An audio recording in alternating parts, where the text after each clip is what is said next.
একটু ভলিউমটা কমিয়ে দরজাটা ভিজিয়ে বসুন তো দেখি। আপনার কানে কানে কিছু কথা বলতে চাই, যা হয়তো আমি আর কাউকে কখনো বলতে পারিনি। এই কথাগুলো বলার জন্য বুকের মধ্যে এমন একটা তোলপাড় হচ্ছে, মনে হচ্ছে আজ যদি এই ভারটা না নামাই তবে আমি আর স্বাভাবিক থাকতে পারবো না। জীবনের কিছু অধ্যায় এমন হয় যা সমাজের চোখে হয়তো ভীষণ পাপ, কিন্তু মনের গভীরে এর ক্ষত আর আনন্দ দুটোই এত তীব্র যে ভোলা যায় না। আমি অনন্যা, আমার বাড়ি হাওড়া। একটা ছিমছাম মফস্বল শহরে আমার সংসার। আজ আমি একটা হালকা গোলাপি রঙের সুতির শাড়ি পরেছি। আঁচলটা একটু হালকা। আমার শরীরের ভাঁজগুলো বোধহয় একটু বেশি স্পষ্ট দেখা যাচ্ছে, তাই না? কিন্তু এই পোশাকের আড়ালে লুকানো আছে এক গোপন কথা, যা শুধু আমার আর আপনার মধ্যে থাকবে। আজ সেই কথাগুলো বলবো যা শুনতে হয়তো আপনার বুকটাও একটু ছমছম করবে। কারণ এমন ঘটনা হয়তো চারপাশে রোজই ঘটে, কিন্তু কেউ মুখ ফুটে বলতে সাহস পায় না। আমি জানি আমার এই গল্পটা শুনে অনেকে আমাকে ভুল বুঝবেন, হয়তো কটু কথা বলবেন, কিন্তু আমার উদ্দেশ্য শুধু একটাই, মনের সেই লুকানো দিকটা উন্মোচন করা, যেখানে আবেগ সমাজের সীমারেখা পেরিয়ে যায়। সেই টানাপড়েন, সেই দুর্বলতা, সেই নিষিদ্ধ আনন্দের একটা ঝলক দেখানো। এই গল্পটা শুধু আমার একার নয়, এটা হয়তো অনেক লুকানো সম্পর্কের প্রতিচ্ছবি। এই কথাগুলো শুনতে শুনতে মনে হতে পারে এসব কি শুনছি, কিন্তু বিশ্বাস করুন, আমার জীবনের এমন এক কঠিন সময়ের কথা আজ আমি বলতে এসেছি, যা হয়তো অনেকেই নিজেদের জীবনে অনুভব করেন, কিন্তু সেগুলোকে লুকিয়ে রাখেন। আমার মনের মধ্যে যে ঝড় বয়ে গেছে, যে তীব্র টানাপড়েন আমাকে প্রতি মুহূর্তে কুড়ে খেয়েছে, তা শুধু আমিই জানি। আজ সেই গল্পের প্রতিটি সুতো আমি আপনার সামনে খুলে ধরব। এই গল্পটা মন দিয়ে শুনলে হয়তো আপনার জীবনেও অনেক অনুচ্চারিত প্রশ্নের উত্তর পেয়ে যাবেন। যদি আমার কথাগুলো আপনার মনে দাগ কাটতে পারে, তবে একটা সাবস্ক্রাইব করে পাশে থাকবেন। এমন আরও অনেক অজানা গল্প আমি আপনার সাথে ভাগ করে নেব। আমার যখন বিয়ে হয়, তখন আমি সদ্য কলেজ পাশ করা মেয়ে। স্বামী সুব্রত বেসরকারি সংস্থায় কাজ করত, ভালো মাইনে পেত। বিয়ের পরপরই ওর পোস্টিং হলো ব্যাঙ্গালোরে। ও তো প্রায় বছর 10 সেখানে একাই ছিল। মাসে একবার দুবারের জন্য আসত। আমি একা একা এই বাড়িতে সময় কাটাতাম। প্রথম প্রথম খুব মন খারাপ করত। একা ঘরের 4 দেওয়ালে দম আটকে আসত। শ্বশুর শাশুড়ি ভালো মানুষ ছিলেন, কিন্তু একটা নতুন বউয়ের যে সঙ্গী দরকার, একজন মনের মতো বন্ধু দরকার, তা তো আর তারা দিতে পারতেন না। সুব্রত খুব ব্যস্ত থাকত, ফোন করত, কথা বলতো, কিন্তু আমার মনের গভীরে যে শূন্যতা বাসা বেঁধেছিল, তা যেন কিছুতেই পূরণ হচ্ছিল না। আমাদের সেভাবে প্রেম করে বিয়ে হয়নি, বাবা মা পছন্দ করে বিয়ে দিয়েছিলেন। সুব্রত খুব ভালো মানুষ ছিল, কিন্তু ওর সঙ্গে আমার মনের মিলটা ঠিক অতটা গভীর ছিল না। শারীরিক ঘনিষ্ঠতা হয়তো ছিল, কিন্তু সেই আবেগ, সেই রোমাঞ্চ, সেই তীব্র আকর্ষণের অভাবটা আমি প্রথম থেকেই অনুভব করতাম। আর সেই অভাবটাই যেন ধীরে ধীরে আমার জীবনে এক অন্য রং নিয়ে এলো। আমার দেওর অর্ণব, সুব্রতর ছোট ভাই। ও তখন সবই এইচএস পাশ করে কলেজে ভর্তি হয়েছিল। চেহারায় একটা কাঁচা বুনো ভাব ছিল। বয়স কম হলেও ওর চোখের গভীরে যেন একটা অন্যরকম ভাষা দেখতে পেতাম। অর্ণব খুব চুপচাপ ছেলে ছিল, পড়াশোনা নিয়ে থাকতো, খেলাধুলা করত, কিন্তু আমার দিকে যখনই তাকাতো, আমি ওর চোখে এক ঝলক অন্য কিছু দেখতে পেতাম। প্রথমে অতটা পাত্তা দিতাম না, ভাবতাম নতুন ভাবে এসেছি, তাই হয়তো একটু কৌতূহল। কিন্তু ধীরে ধীরে সেই কৌতূহল যেন একটা অন্য রূপ নিতে শুরু করলো। আমি যখন রান্নাঘরে কাজ করতাম, অর্ণব হয়তো বই পড়ার নাম করে এসে বসত। প্রথমে কিছু বলতো না, শুধু আমার দিকে একদৃষ্টে তাকিয়ে থাকতো। আমি অস্বস্তি বোধ করতাম, কিন্তু কিছু বলতে পারতাম না। ও হয়তো হঠাৎ করে বলতো, ভাবি, তোমার হাতের রান্না কিন্তু মায়ের থেকেও ভালো হয়। এইটুকু শুনেই আমার বুকের ভেতর কেমন যেন একটা ভালো লাগা শুরু হতো। শ্বশুর শাশুড়ি নিজেদের ঘরে বিশ্রাম নিতেন, আর আমি একা রান্নাঘরে কাজ করতাম। অর্ণব আমার পাশে পাশে ঘুরঘুর করত, জল দেওয়া, সবজি এগিয়ে দেওয়া, ছোটখাটো কাজেও সাহায্য করত। একটা অদৃশ্য প্রাণ যেন আমাদের দুজনের মধ্যে তৈরি হতে শুরু করেছিল। একদিন সন্ধিবেলা, সুব্রত তখনও ব্যাঙ্গালোরে। বাড়িতে শুধু আমি আর অর্ণব ছিলাম।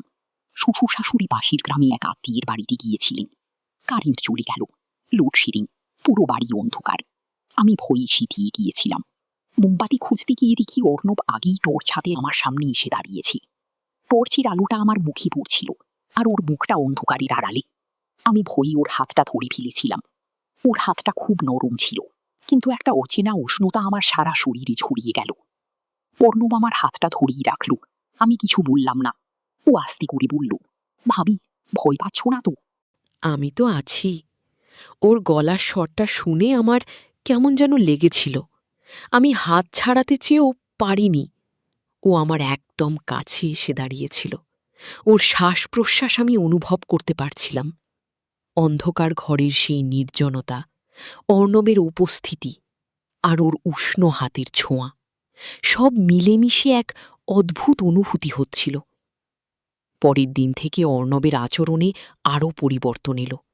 ও আরও বেশি করে আমার কাছাকাছি থাকার চেষ্টা করত। আমি যখন ছাদে কাপড় মিলতে যেতাম, ও হয়তো চুপ করে এসে পাশে দাঁড়াত। আমার শাড়ির আঁচলটা বাতাসে উড়লে ও সেটার দিকে তাকিয়ে থাকত। একদিন অসাবধানতাবশত আমার হাত থেকে একটা বালতি পড়ে যাচ্ছিল। অর্ণব ঝট করে সেটা ধরে ফেলেছিল। ধরতে গিয়ে ওর হাতটা আমার হাতে লেগে গেল। সেই ছোঁয়াটা যেন বিদ্যুতের মতো সারা শরীরে ছড়িয়ে পড়ল। আমি লজ্জায় লাল হয়ে গিয়েছিলাম। অর্ণব হয়তো কিছুটা অপ্রস্তুত হয়েছিল, কিন্তু ওর চোখাচোখি হতেই আমি ওর চোখে একটা তীব্র আকাঙ্ক্ষা দেখতে পেলাম।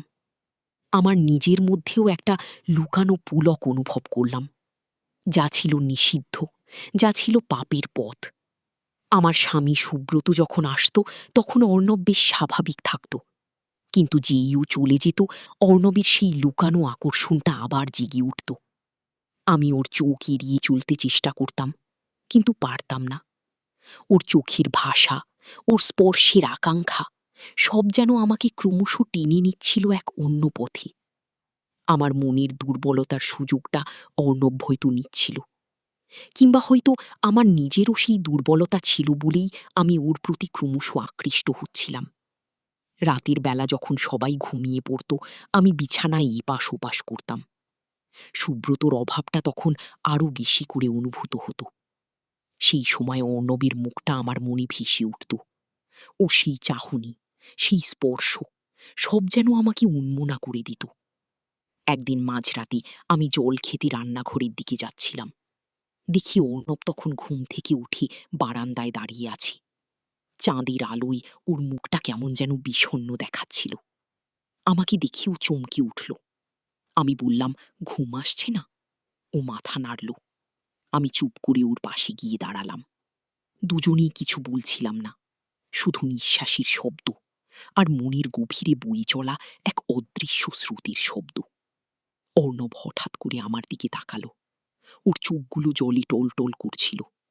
ভাবি, আমার মনে হয় আমি তোমায়... কথাটা সম্পূর্ণ করতে পারল না, কিন্তু ওর চোখের ভাষা, ওর কাঁপা ঠোঁট আমাকে সব বলে দিচ্ছিল। আমি ওর কথা শেষ হতে না দিয়েই ওর বুকে মাথা রেখেছিলাম। ওর শরীরের উষ্ণতা, ওর হৃদয়ের ধুকপুকানি, সব যেন আমার সারা অস্তিত্বে ছড়িয়ে পড়ল। সেই রাতে আমি আর ও বারান্দায় কতক্ষণ ছিলাম জানি না। শুধু অনুভব করছিলাম একটা নিষিদ্ধ ভালোবাসা, যা ছিল তীব্র, যা ছিল নিয়ন্ত্রণের বাইরে। আমাদের এই গোপন অভিসার চলতেই থাকল। রাতের বেলা যখন সবাই ঘুমিয়ে পড়ত, তখন আমরা দুজন চুপি চুপি বারান্দায় এসে বসতাম। হাতে হাত রাখতাম, চোখে চোখে কথা বলতাম। কোনোদিন হয়তো ওর মাথাটা আমার কোলে থাকত, আমি ওর চুলে বিলি কেটে দিতাম।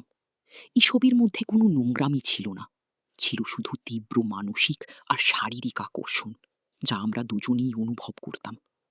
সামাজিক কুণ্ডির বাইরে গিয়ে এই সম্পর্কটা আমাদের দুজনের কাছেই যেন একটা মুক্তির পথ হয়ে দাঁড়িয়েছিল।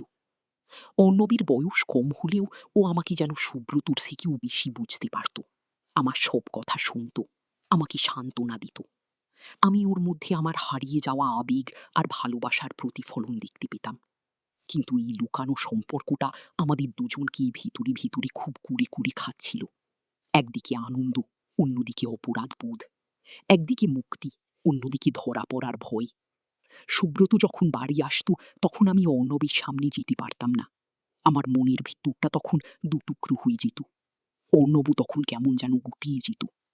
আমরা দুজনেই জানতাম এই সম্পর্কটা কোনোদিন আলোর মুখ দেখবে না, এটা শুধু অন্ধকারেই লুকিয়ে থাকবে। আর সেই ভয়টাই ছিল সবচেয়ে বড় শাস্তি। একদিন আমার শাশুড়ি হঠাৎ করে অসুস্থ হয়ে পড়লেন। হাসপাতালে ভর্তি করতে হলো। সুব্রতকে খবর দেওয়া হলো। ও এসে পড়ল।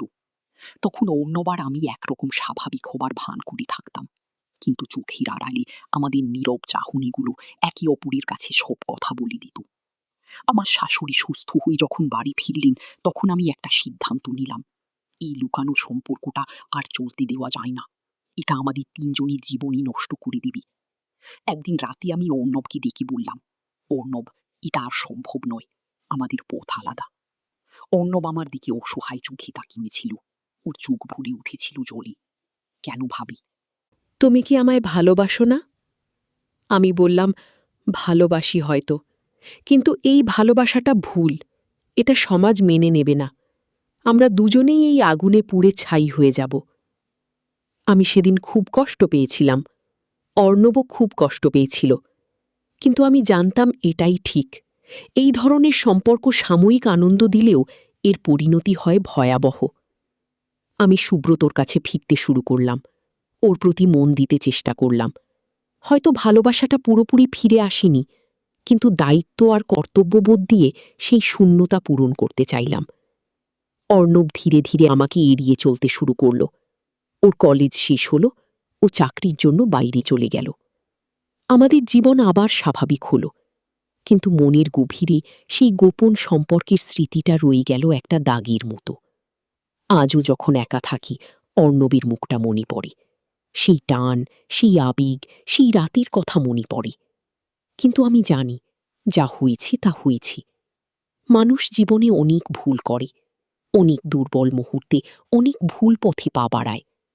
কিন্তু সময় থাকতে যদি সেই ভুল শুধরে নেওয়া যায়, তবে হয়তো জীবনের বাকিটা পথ স্বচ্ছন্দে চলা যায়। প্রতিটি সম্পর্কেরই একটা সীমা থাকে, সেই সীমা পেরোলেই বিপদ। ভালোবাসা আর আকর্ষণের মধ্যে যে সূক্ষ্ম পার্থক্য, সেটা বুঝতে না পারলে জীবন জটিল হয়ে ওঠে। আজ আমি এই কথাগুলো বললাম যাতে আপনারা আমার মতো ভুল না করেন। জীবনের পথে এমন অনেক মোড় আসে যেখানে আবেগ আমাদের নিয়ন্ত্রণ কেড়ে নিতে চায়, কিন্তু সেই মুহূর্তে আমাদের মাথা ঠান্ডা রেখে সঠিক সিদ্ধান্ত নিতে হবে। সমাজ, পরিবার আর নিজের বিবেক, এই তিনটি জিনিসকে সবসময় মনে রাখতে হবে। জীবনটা খুব মূল্যবান, এটাকে নষ্ট হতে দিবেন।